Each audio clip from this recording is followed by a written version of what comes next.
Howdy friends, this is the second of a 6-part series focusing on the defense of each city in World of Warcraft Classic and rating them 1 out of 5 on how difficult it is to defeat the respective city leaders, as well as how safe players are within that city. The rating is based on 3 specifications. First, natural defenses. Second, player and NPC population. And third, city location. So let's dive in and take a look at the beautiful cities of World of Warcraft Classic.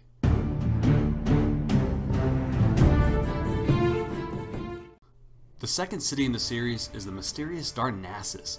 Home to the Night Elf race, this city is unique because it's located in one of the most isolated places in the game and far from enemy or friendly players. So let's break down this treetop city and see just how well defended the mysterious Darnassus really is. Number 1. Natural defenses. A natural strength Darnassus enjoys is that there's one single entrance into Teldrassil.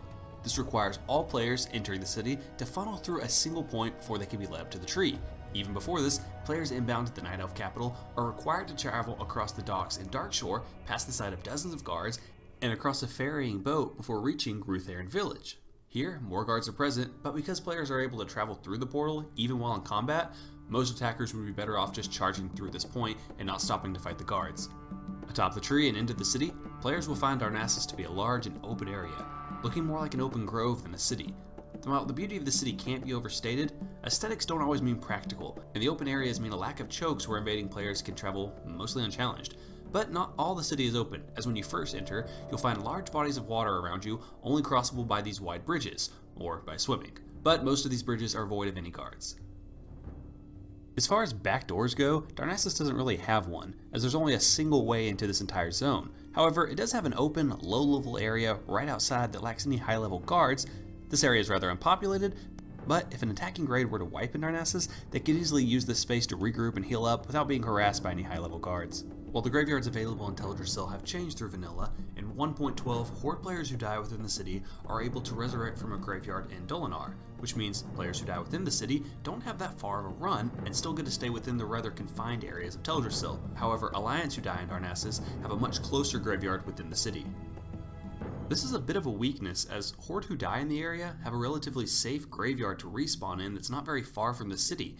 Frankly, if a raid wipes, they'll have an easier second attempt at attacking the city than their first was, because they'll get a start from the back end of the city and work their way in.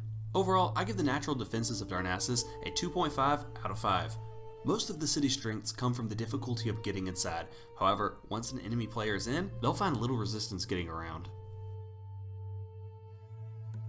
Number 2. Player and NPC population. Let's address the Kodo in the room right now. Darnassus doesn't attract high-level players. Like, none. It's the most underpopulated city within the game. There are no difficult raids or difficult dungeons in Northern Kalimdor that would attract high-level players. And while there are a few high-level areas, such as Winterspring and Felwood nearby, these just aren't enough to get level 60s to stay in Darnassus. And as I discussed in my Thunderbluff review, a city's best defense is the players. Unlike all other cities, the Darnassus Flightmaster is not actually located within the city at all, and is instead outside near the docks.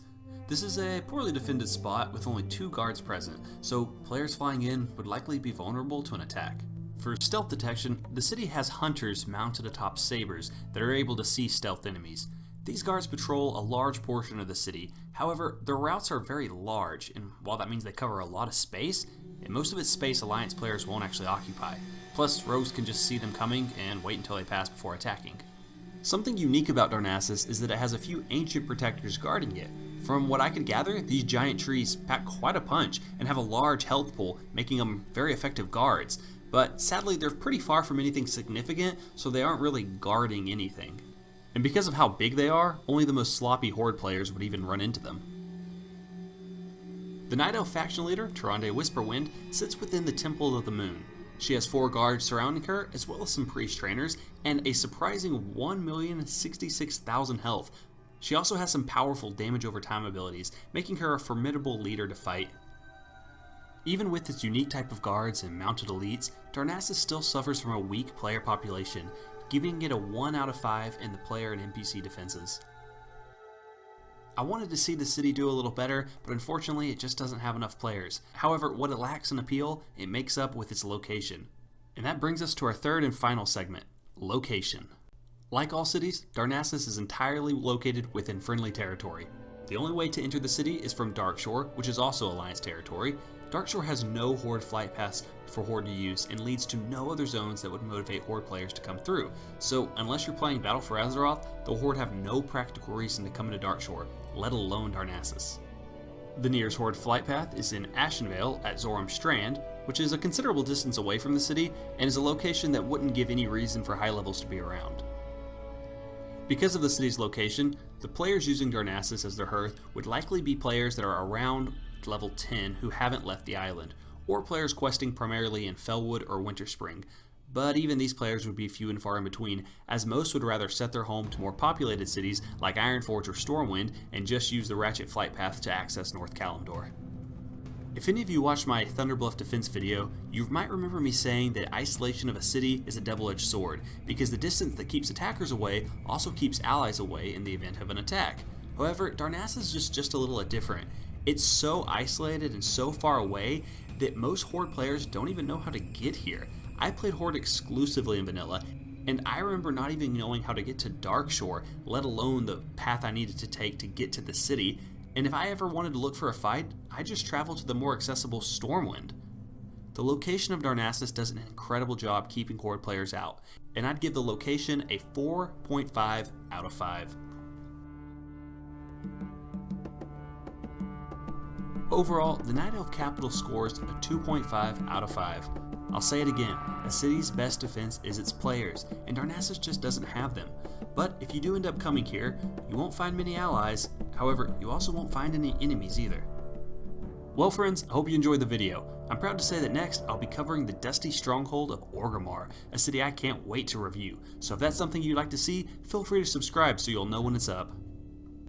Also, in my last video, I announced that I created a Kickstarter to fund the publishing of my very first novel.